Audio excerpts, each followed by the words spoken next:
Ya, salam Bapak Ibu yang dikasihi Tuhan. Shalom. Selamat pagi. Ya, apa kabar Bapak Ibu? Luar biasa. Luar biasa ya. Ya, puji Tuhan kita sama-sama boleh berkumpul di tempat ini Bapak Ibu. Ini suatu anugerah Tuhan yang luar biasa.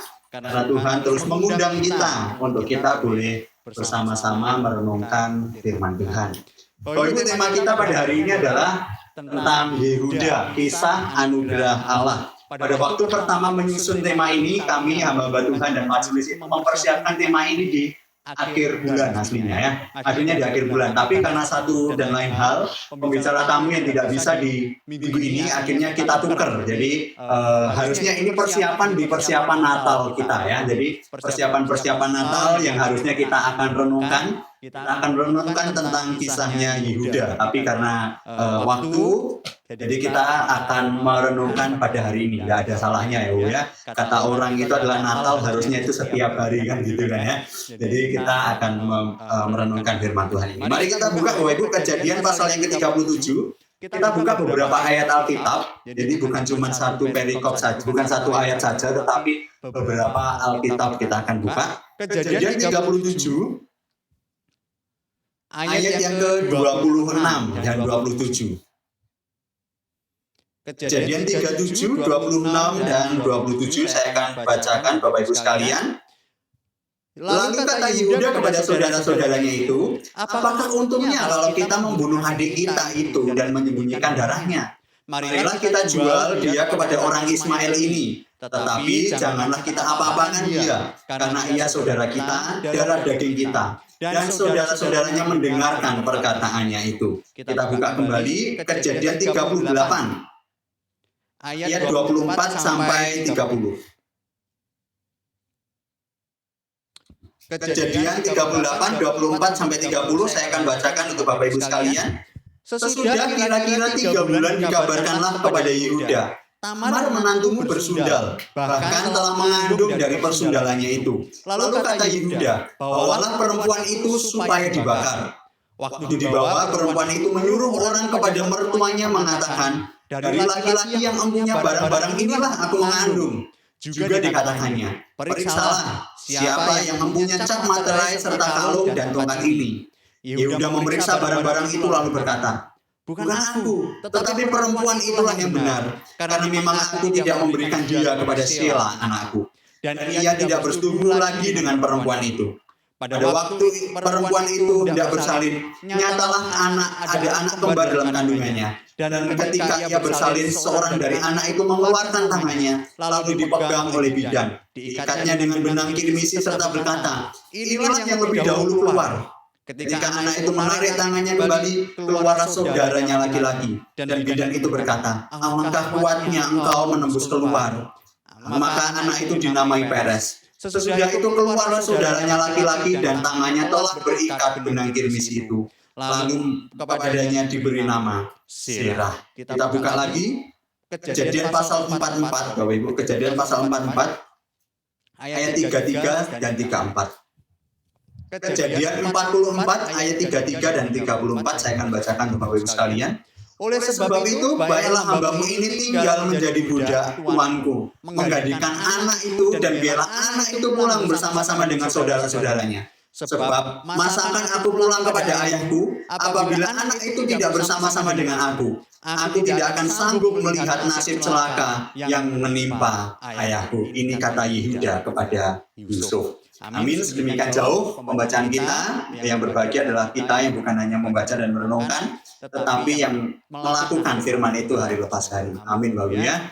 Nah Bapak Ibu, saya ingin berkata sebelum saya melanjutkan khotbah saya, ingin berkata kalimat yang demikian.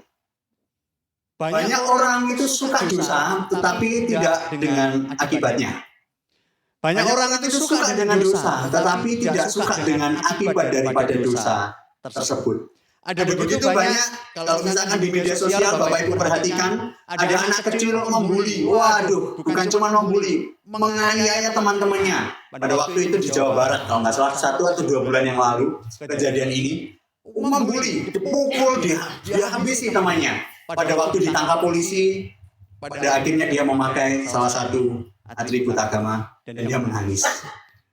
Dia tidak menyadari akibat apa yang terjadi. Dia tidak menyadari akan apa yang akan diterima ketika dia menghancurkan temannya. Dan ada begitu banyak orang di luar sana ketika melakukan dosa. Dan pada akhirnya dia ketahuan melakukan dosa. Dia menangis dan meminta maaf di media massa. Bahkan ada begitu banyak orang itu yang suka dengan dosa, suka melakukan berbagai cara. Karena kenapa? Karena di pandangan orang adalah dosa itu enak. Tawaran dunia itu begitu banyak hal dan aku ingin merasakan begitu banyak itu. Tetapi pada akhirnya, ketika diperhadapkan dengan akibat daripada dosa itu, keluarganya dikucilkan atau begitu banyak mencemooh dia dan bahkan masalah-masalah sosial terjadi, dia tidak mau terima tentang hal itu. Bukankah hal ini adalah suatu hal yang realita dalam hidup kita? Ada begitu banyak dosa yang terjadi dalam hidup kita, tetapi kita tidak mau menerima akibatnya. Saya beberapa waktu lalu cukup lumayan kaget ketika mendengar satu penelitian dan satu berita. Ini saya sampaikan di YouTube kemarin dan saya ingin rajin untuk menyampaikan ini lagi. Untuk kita coba melihat bagaimana kehidupan orang-orang pada zaman ini. Bapak Ibu, ternyata dalam satu penelitian, ini saya mendapatkan dari Big Alpha ya. Ini dari Big Alpha yang ada di Instagram dan ini dari penelitian-penelitian yang lumayan baik bagi saya, lumayan baik. Dia bilang begini, paradoks untuk Indonesia. Mengapa? Karena Indonesia itu terkenal religius, tetapi ternyata nakal. Indonesia itu terkenal religius, tapi ternyata nakal. Di dalam survei yang ada, saya tidak tampilkan di sini. Saya lupa sebenarnya harusnya saya tampilkan. Dalam survei yang ada, ternyata Indonesia itu salah satu negara dari 10 besar, 8 besar dari negara di dunia yang punya nilai religiusitas. Dia nomor 8. Indonesia itu nomor 8, poinnya itu 98,7 kalau saya tidak salah. 98,7. Indonesia itu adalah negara yang beragama. 98,7. Dan pada waktu tahun ini tahunnya berapa saya lupa juga. Pada beberapa tahun yang lalu ada salah satu anggota research dari Pew Global Attitude Survey, dia itu mensurvei begini. Indonesia itu adalah negara nomor 2 yang menganggap bahwa agama itu adalah faktor terpenting dalam kehidupan. Agama itu dianggap sebagai faktor terpenting dalam kehidupan. Faktor terpenting dalam kehidupan. Saya pasti yakin, Bapak Ibu pasti juga menyetujui hal itu. Nomor 2, nomor yang ke-1 adalah Ethiopia. Sangat sayang ya, negara ternyata di survei yang sebelumnya yang saya baca, ketika Indonesia itu nomor 8, nomor 1 itu adalah negara X. Saya tidak berani sebutkan negara X, tetapi ternyata negara X itu tidak menganggap bahwa agama menjadi faktor terpenting dalam kehidupan. Yang menjadi faktor terpenting dalam kehidupan itu malah negara yang jauh daripada itu. Dan Indonesia itu berada dalam peringkat kedua, Bapak Ibu. Peringkat kedua yang menganggap bahwa agama sebagai faktor terpenting. Tapi anehnya, ketika saya baca terus, ketika si anggota riset ini bilang bahwa Indonesia itu religius tapi nakal, ternyata kenakalannya terletak di sini. Ketika ada begitu banyak orang berkata bahwa Indonesia faktor terpenting adalah agama, ternyata tingkat korupsinya juga masih tinggi. Satu, tingkat korupsi paling tinggi. Tulisannya kecil Bapak ya. Tahun 2022, Corruption Perception Index negara tercinta kita itu adalah peringkat 34 dari banding 100. Ya. Terus, mohon maaf ini ya, ternyata suka nonton bokep.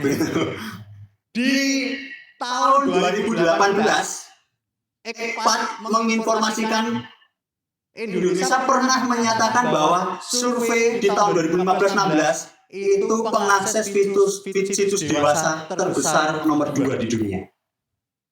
Bayangin ya.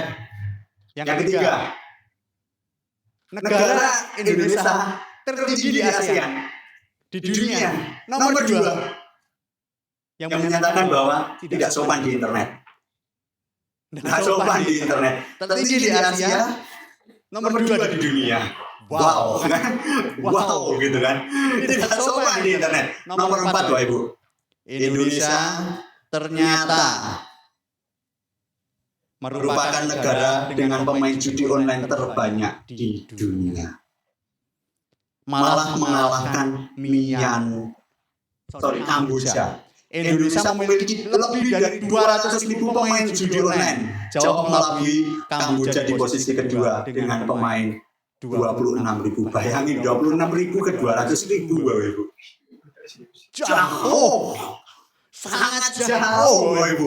Pemain judi online terbesar, sehingga tidak heran ada begitu banyak orang bahwa Indonesia negara religius tetapi nakal. Sebenarnya saya cukup lumayan kaget, makanya itu langsung saya coba teliti, Bapak Ibu.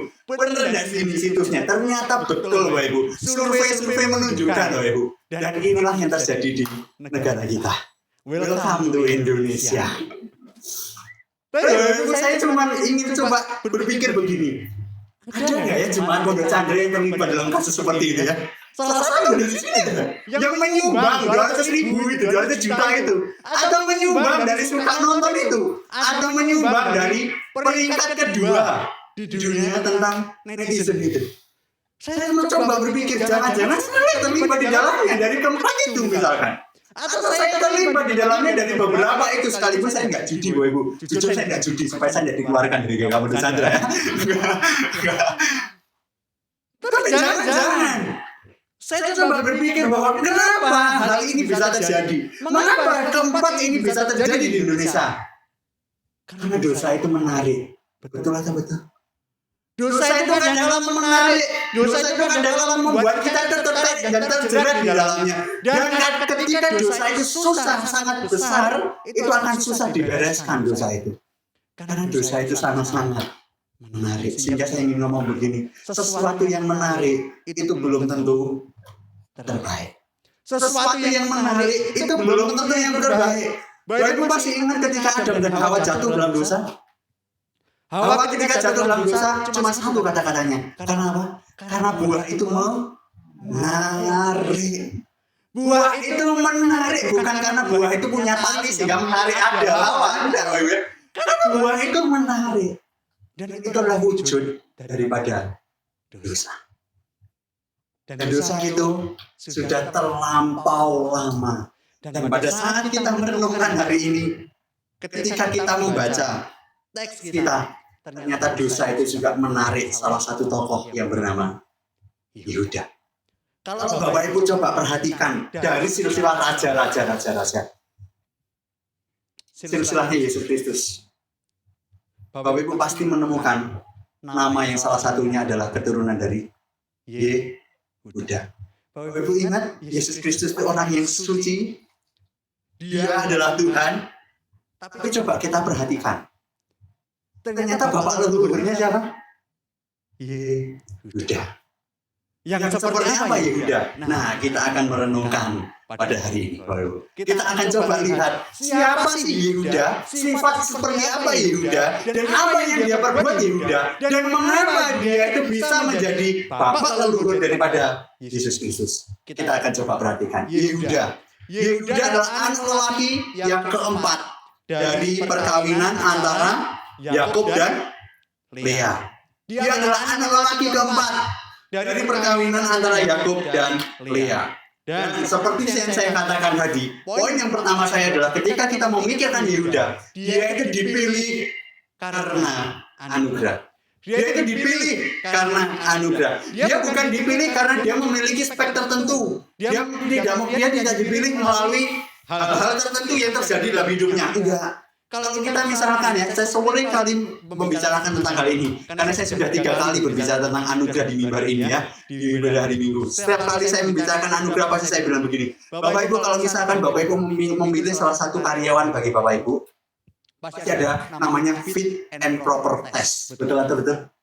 Nah, ketika kita memilih hal itu, kita pasti mempertimbangkan banyak hal. Satu, karakter. Yang kedua itu kemampuan. Yang ketiga mungkin lulusan dan lain-lain. Kalau misalkan semuanya terpenuhi, wah ini cocok nih jadi karyawan saya. Betul ya, Bu ya? Betul kan? Nah, tapi coba kita perhatikan si Yehuda ini. Yehuda ini nggak sama sekali tidak ada hal-hal yang bisa menjadikan dia itu layak di mata Tuhan. Nggak ada. Tapi ternyata toh Tuhan juga pakai. Nah, ketika nggak layak tapi Tuhan pakai, itu namanya anugerah. Dipilih karena anugerah. Mari kita lihat sifat-sifatnya Yehuda sekarang. Bapak Ibu kalau misalkan kita perhatikan, Tadi sebenarnya kita baca itu satu perikop. Tapi kalau baca satu perikop, kelamaan loh Ibu. Kalau misalkan saya tadi berpikir kalau saya baca 3 perikop, harusnya setelah 3 perikop, amin, tutup khotbah ya. Tapi enggak ya, karena saya juga ingin berkhotbah gitu. Jadi saya ingin baca cuma 2 ayat aja ya kan. 2 ayat. Saya ingin menjelaskan di sini. Nah, kehidupan keluarga Yehuda pertama. Kehidupan keluarga Yehuda. Kalau misalkan Bapak Ibu perhatikan kehidupan keluarganya Yehuda, yang pertama itu Yehuda itu ternyata dia itu keluar dari zona keluarganya, zona keturunannya. Ketika dia itu bersama-sama dengan keluarga, pada akhirnya dia itu lari ke Kanaan dan hidup dengan Hira. Kalau misalkan Bapak Ibu perhatikan, ya. Setelah itu menikah. Setelah menikah, dia punya anak. Ya kan? Setelah menikah, dia punya anak. Anaknya itu 3. Yang pertama namanya Er. Enak sekali namanya R gitu. Cuman 1-2 huruf aja R. Yang kedua adalah Onan. Yang ketiga adalah Shelah. Ada 3 anaknya. R, Onan, dan Shelah. Siapa aja anaknya nanti kita bahas setelah ini. Setelah itu, dia itu nomor 2. Kehidupan keluarganya itu parentingnya itu rusak. Ternyata parentingnya rusak. Karena kenapa? Karena dia itu tidak menunjukkan bahwa begini loh cara hidup yang benar. Buktinya dari mana? Dari anaknya. Kalau Bapak Ibu perhatikan di pasal 38, di sebelum-sebelumnya, di ayat bagian-bagian awal pasal 38, di situ jelas dikatakan Alkitab begini. R itu jahat di mata Tuhan. R itu jahat di mata Tuhan. Harusnya kan Yehuda ini kan bapak. Dia imam. Dia menunjukkan hal-hal yang terbaik bukan harusnya kepada anaknya.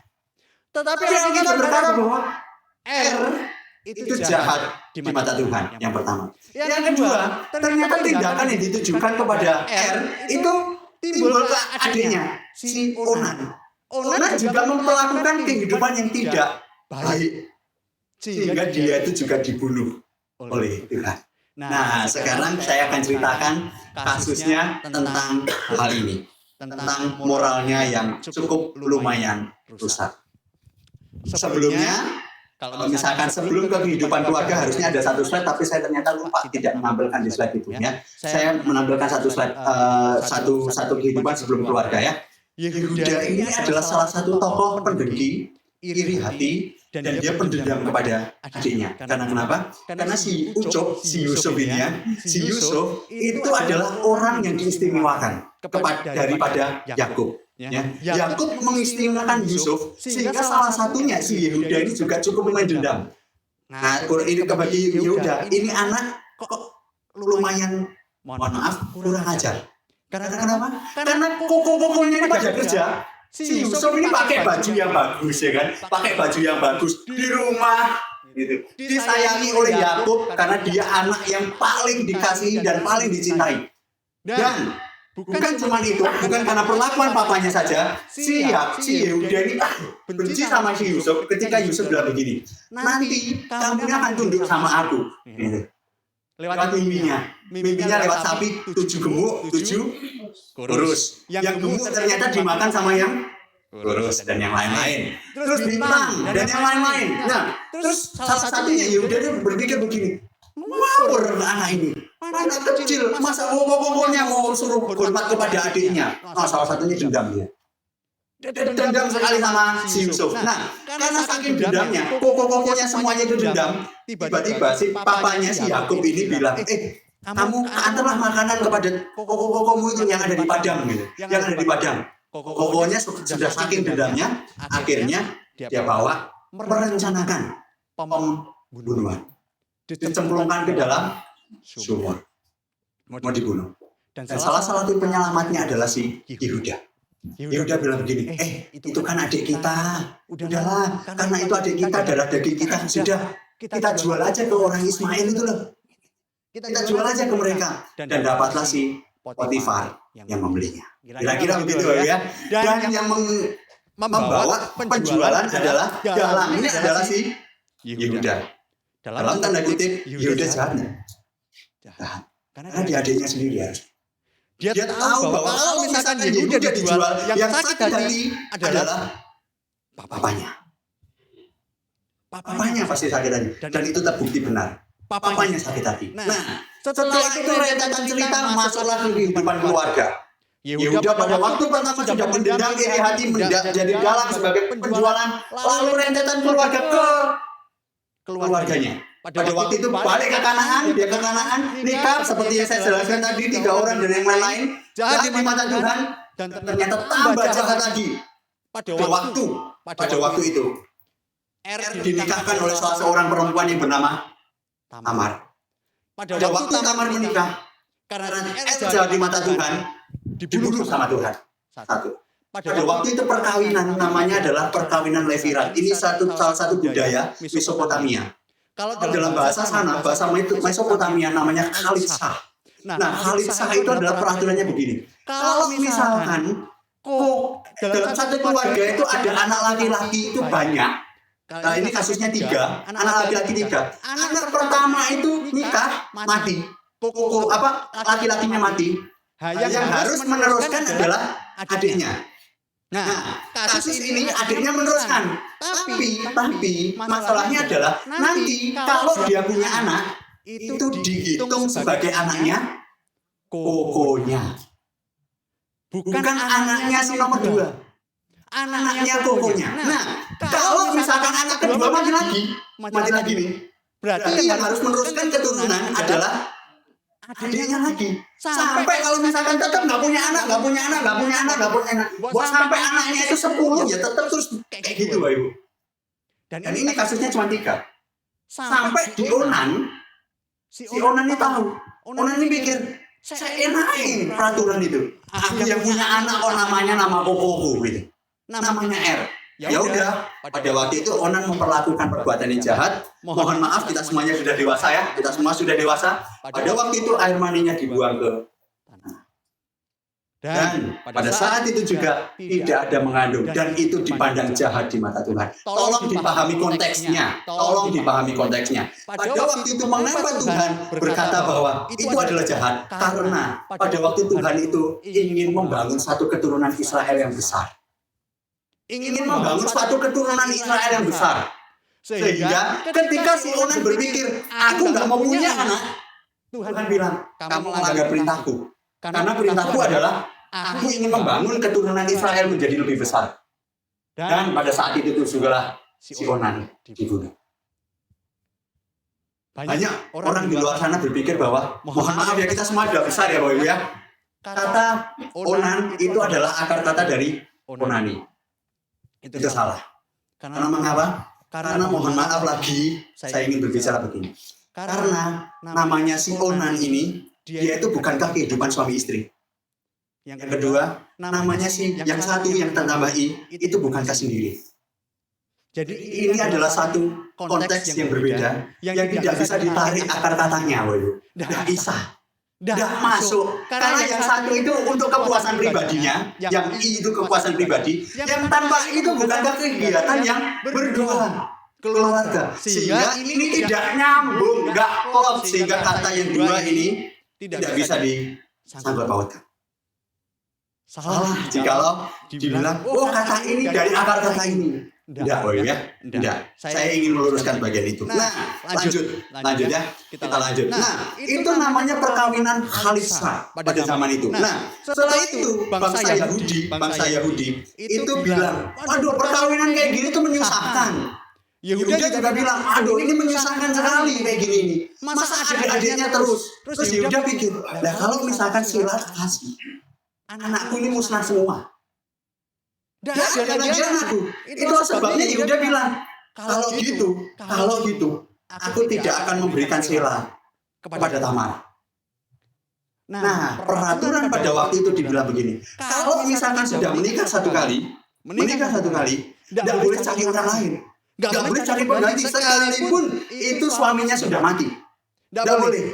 Harus terus melanjutkan keturunannya lewat keturunan yang dinikahi pada waktu pertama kali. Pada waktu itu. Sehingga si Tamar ini kan menjadi bertahun-tahun. Dia bingung. Nah ini harusnya Sela itu menjadi punyaku. Harusnya aku punya keturunan. Dan bahkan keturunan pada waktu itu adalah sesuatu hal yang cukup lumayan baik bagi pada waktu itu. Karena kok gak dikasih? Masalah Bapak Ibu, masalah. Yehuda juga bilang bahwa masalah. Kalau misalkan sampai saya kasih, aku nanti saya mati. Gimana? Pada akhirnya Yehuda berpikir bahwa enggak tak kasih. Enggak usah tak kasih. Dan hukum Khalisah ini, hukum Levirat ini memberatkan pada waktu itu. Sehingga hukum ini diubah. Ada banyak perubahan-perubahan. Namanya hukum Yubin. Ya, kita belajar sejarah dikit ya, belajar Mesopotamia dikit Bapak Ibu ya. Ini sesuai konteks ya. Belajar akhirnya ganti Yubim. Yubim itu apa? Yubim itu gini. Kamu nggak pengen nikah lagi sama adik-adiknya. Oh, kalau kamu nggak pengen nikah, berarti kamu harus mencopot sepatu, melakukan upacara, lalu meludah di lantai. Nah, itu sebagai tanda bahwa kamu akan terlepas dari kaum keluarga yang kamu nikahi pada waktu itu. Kecuali imam. Kalau Bapak Ibu perhatikan di Ulangan 25 ayat 25 sampai 30, kalau saya tidak salah, mohon maaf saya dikoreksi kalau misalkan saya salah, itu kecuali imam. Imam harus melanjutkan hukum itu. Tapi di luar imam boleh. Di luar imam boleh. Silakan Bapak Ibu silakan baca di kitab-kitab Taurat. Nah, hukum ini memberatkan Bapak Ibu. Nah, dia itu moralnya rusak. Ternyata kerusakan moral itu dari pertama tidak mengizinkan, dia melanggar hukum, rusak moralnya. Lalu si Yehuda ini merasa kesepian. Dia carilah perempuan Sun. Nah, dalam bahasa aslinya sebenarnya bukan perempuan sundal yang menjajakan di pinggir-pinggir jalan. Tetapi si Tamar ini itu ingin menjebak ya, ingin menjebak si Yehuda. Karena kamu berbuat jahat kepadaku, aku juga mau berbuat jahat pada kamu. Gitu loh ya. Dan dia itu menyatakan dirinya sebagai pelacur bakti. Pada zaman dulu ini belajar PL lagi. Pada zaman dulu itu disebut sebagai pelacur bakti kenapa? Karena ada begitu banyak wanita itu yang mempersembahkan tubuhnya kepada dewa-dewa. Pada dewa-dewa. Nah, kata yang dipakai di sini adalah dia itu mempersembahkan tubuhnya kepada dewa. Gitu. Si Tamar ini. Nah, kata pelacur yang lain itu kata yang lain, kata yang lain. Tetapi kata yang dipakai oleh Tamar ini adalah kata yang dipakai untuk melacurkan sebagai persembahan kepada Tuhannya. Kalau misalkan aku melacurkan diriku, berarti aku memuliakan Tuhanku. Kira-kira begitu. Nah, waktu si Yehuda ini jalan, Tamar menjebak si Yehuda. Dan pada akhirnya dia terjebak. Ibarat kalau orang Jerman bilang kucing dikasih gerih. Nah, diterima sama si Yehuda. Dia tidak tahu bahwa dia itu adalah menantunya.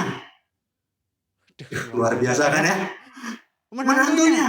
Diambillah dia. Sebelum itu si Tamar bilang, karena si Tamar kan tahu bahwa dia itu Yehuda. Kamu kasih satu jaminan kepadaku. Terus Yehuda bilang, nanti aku kasih kambing, aku kasih beberapa persembahan, tidak cukup. Tidak cukup. Ya wes, tak kasih cap materai.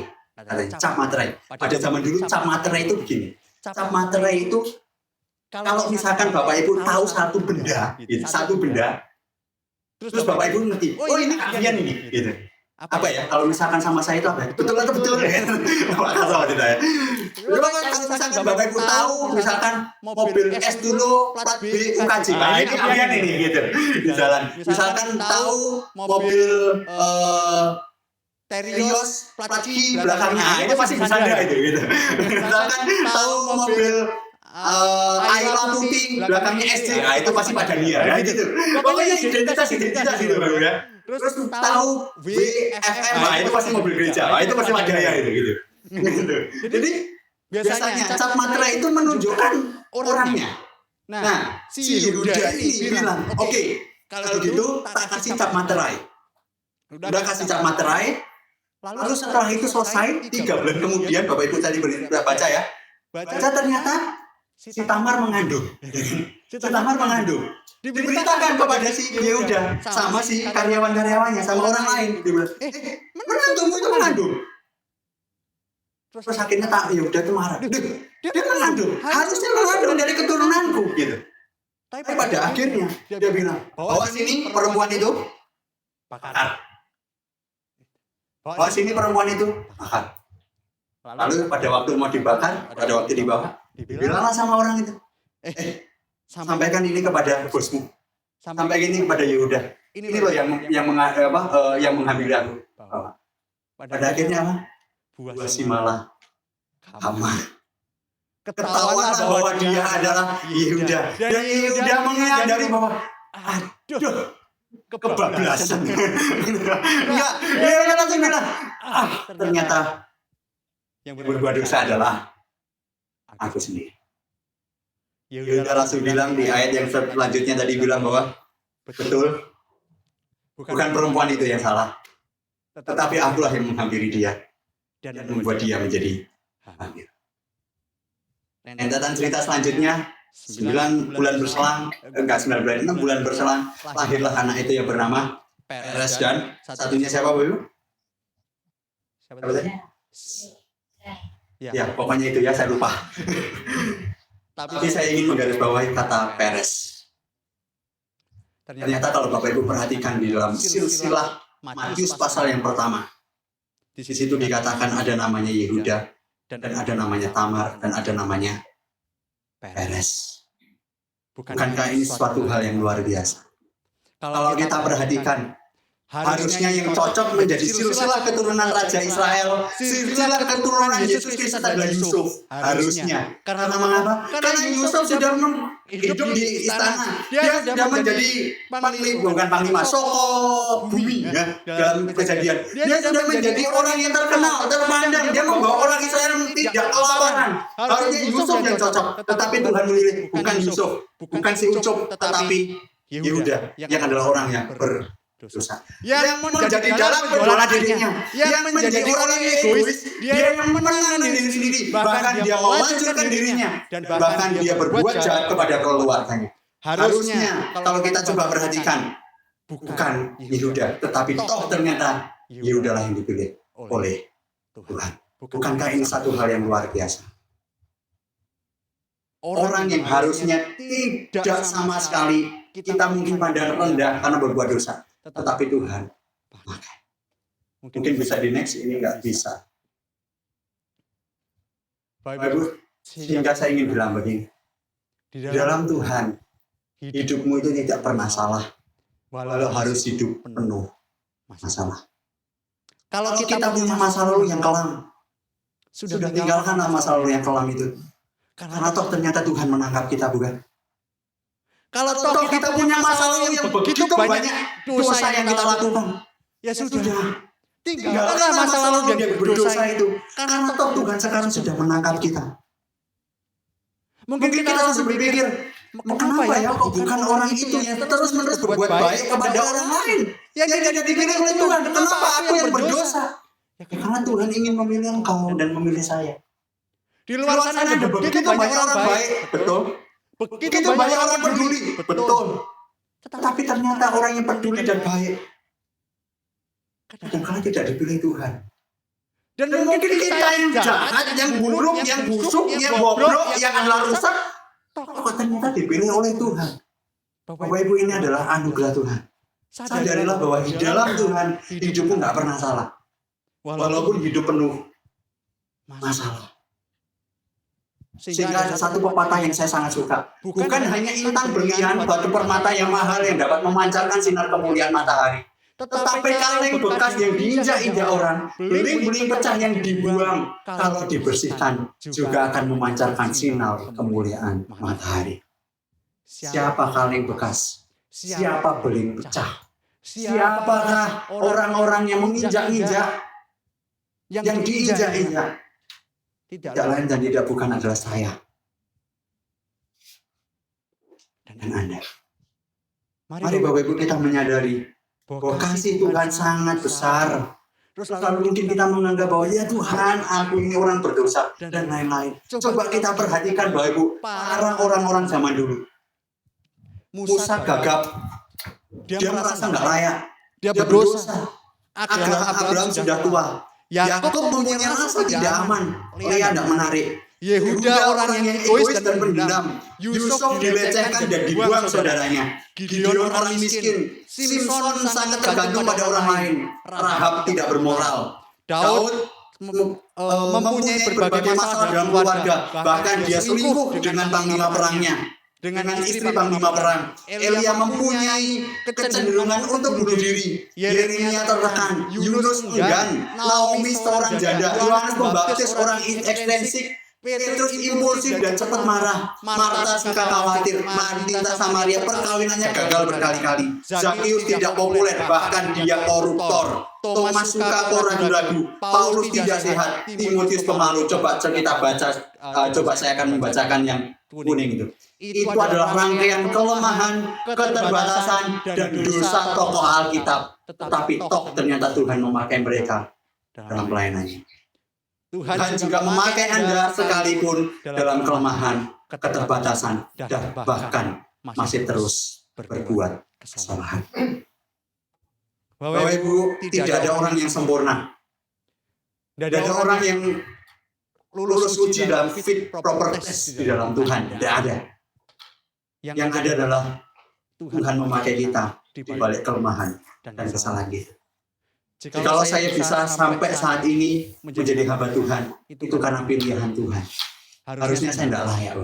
Ada begitu banyak masa lalu saya yang kelam. Ada begitu banyak masa lalu saya yang sangat-sangat harusnya tidak masuk dalam hitungannya Tuhan. Tetapi Tuhan pilih saya. Bukankah juga Tuhan pilih Anda untuk menjadi anak-anaknya? Amin.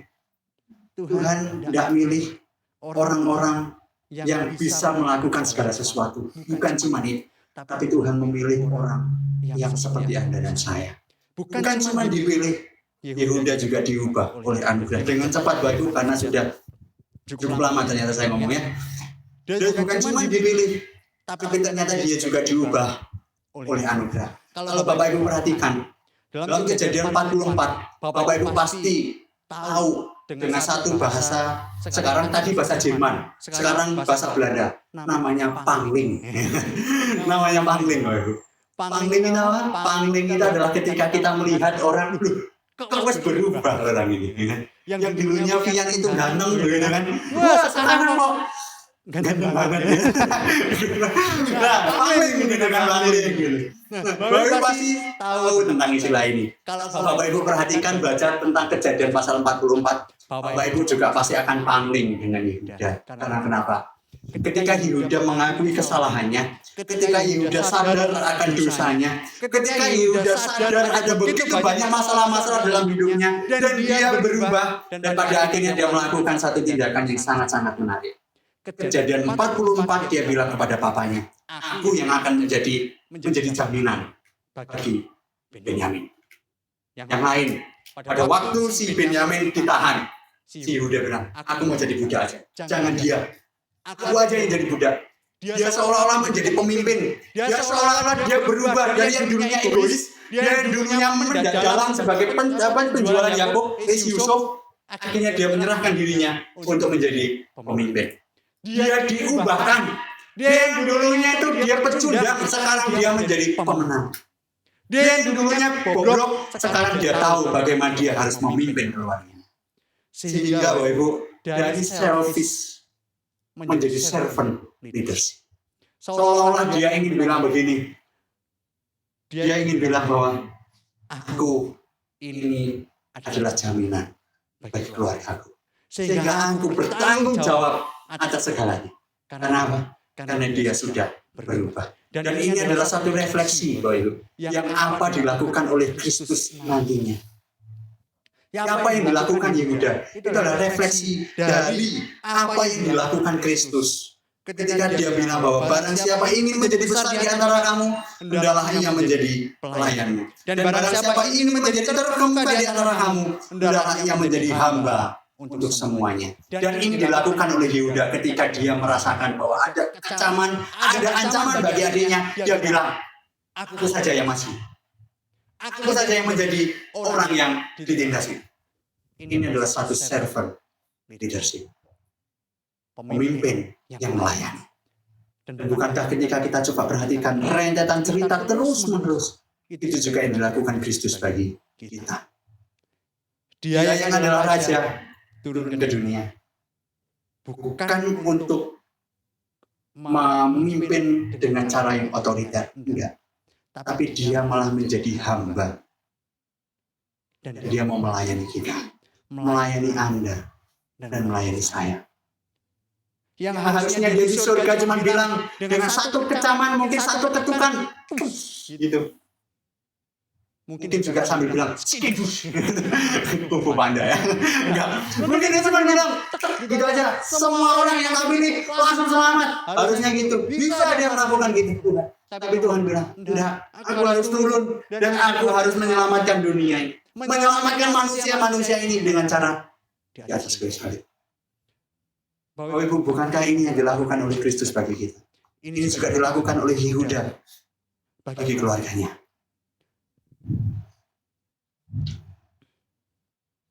Kehidupan yang menceritakan kisah anugerah Tuhan, menghadirkan kebaikan Tuhan dan sarana kemuliaan Tuhan. Mari Bapak Ibu, ketika kita belajar, saya akan tutup sampai di sini. Ketika kita belajar tentang kisah Yehuda, kita melihat begitu banyak cara kerja Tuhan. Ada orang yang tidak layak dipilih Tuhan, tapi ketika dia tidak layak, dia diubah oleh Tuhan. Dan sekarang saatnya kita bisa lihat bahwa melalui Yehuda semua orang menjadi selamat oleh karena keturunan Yehuda, yaitu Yesus Kristus. Bukankah kita harusnya bersyukur? Bukankah kita harusnya coba merenungkan bahwa cinta kasih Tuhan itu sangat besar, terus memegang jadinya dalam kehidupan kita. Dan itulah ditunjukkan kepada Anda dan kepada saya. Mari kita tundukkan kepala Bapak Ibu. Kita coba merenungkan satu bagian ini. Mungkin bagi engkau yang merasa gagal dalam hidupmu, pemain musik bisa maju ke depan. Mungkin bagi kita yang saat ini merasa gagal dalam hidup kita. Atau mungkin yang saat ini kita merasa bahwa hidup kita tidak layak di hadapan Tuhan. Tapi ketika kita merenungkan kisah Yehuda, orang yang tidak layak Tuhan ubahkan. Atau mungkin sekarang kita berpikir, aku dulunya bobrok, tidak bisa diubah, bagaimanapun tidak bisa diubah. Tapi coba kita lihat kisahnya Yehuda. Yehuda ternyata diubah oleh Tuhan. Yehuda ternyata diubah dan menjadi berkat bagi banyak orang. Bapak Ibu, silahkan berdoa secara pribadi. Silahkan mensyukuri anugerah Tuhan dalam hidup. Mungkin bagi kau yang masih menaruh dendam bagi sesamamu, iri hati, mungkin masih dengki, atau bahkan merencanakan berbagai macam kejahatan bagi sesamamu. Belajarlah dari tokoh ini. Sadarilah kesalahanmu. Lihatlah Kristus sebagai Tuhan dan Juru Selamatmu. Dia mampu mengubahkan engkau dari yang dulunya iri hati menjadi orang yang berkemenangan di dalam Tuhan. Atau bagi kita yang saat ini merasa bahwa Tuhan, aku gak bisa apa-apa, aku bukan apa-apa, dan aku bukan orang yang menjadi siapa-siapa, aku tidak bisa melakukan banyak cara. Bahwa Ibu Kristus mengubah engkau. Ada begitu banyak kalau kita dipakai Tuhan lewat kelemahan dan keterbatasannya. Tuhan bisa memakai engkau dengan berbagai cara, bahkan lewat keterbatasan dan kelemahan itu.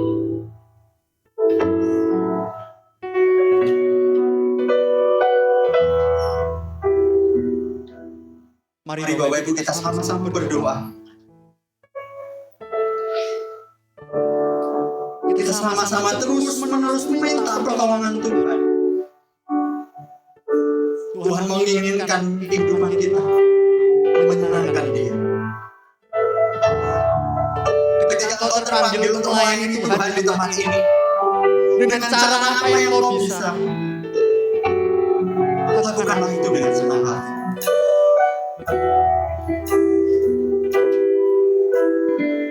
Bersama dengan Tuhan.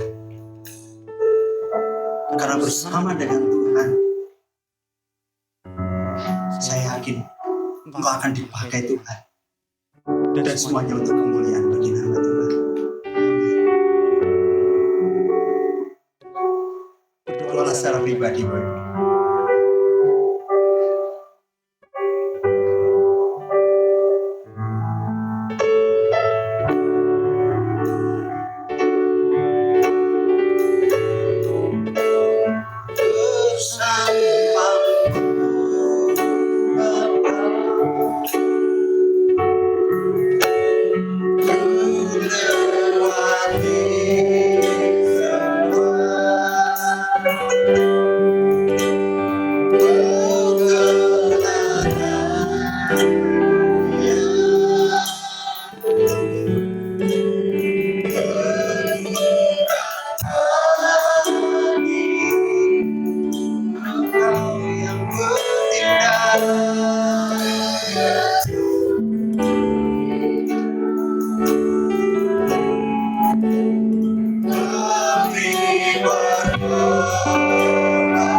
Bapak surgawi di setiap kami.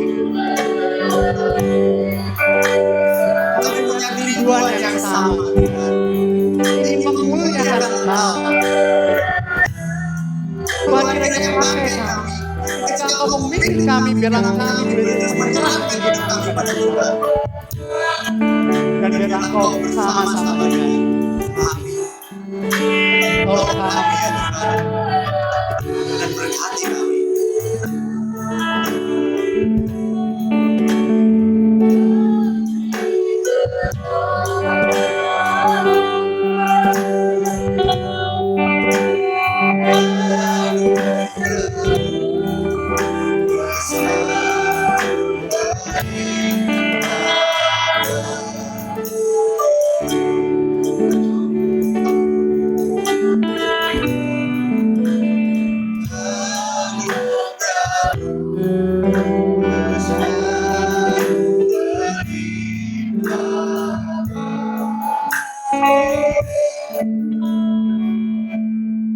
Dengan kasih Kristus, minta tolong Bapak Willy yang bisa menutup dalam doa firman.